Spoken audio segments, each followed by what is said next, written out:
Hello दोस्तों, नमस्ते। प्रणाम। एक कजरी गीत लेके आ रहे हैं। आशा करती हूँ आप सबको जरूर पसंद आएगा। देखिए और लाइक, सब्सक्राइब, कमेंट, शेयर जरूर करना। अपने निदिया का कैले त्या दवाई पिया के तो है जगाई पियाना। अपने निदिया का कैले त्या दवाई पिया के तो है जगाई पियाना।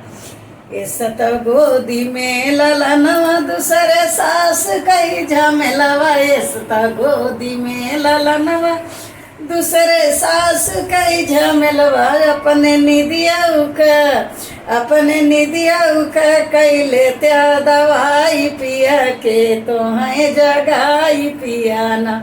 अपने निदिया का कैले त्या दवाई पिया के तो है जगाई पियाना। इस तो गोदी में ललनवा दूसरे जेठनी कई झमेलवा। इस तो गोदी में बालकवा दूसरे जेठनी का झमेलवा। अपने निदिया का कैले त्या दवाई पिया के तो है जगाई पियाना।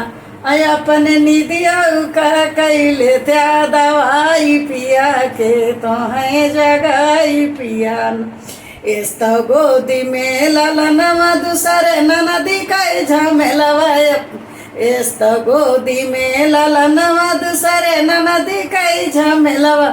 अपने निदिया का कैले त्या दवाई पिया के तो है जगाई पियाना। अपने निदिया का कैले त्या दवाई पिया के तो है जगाई।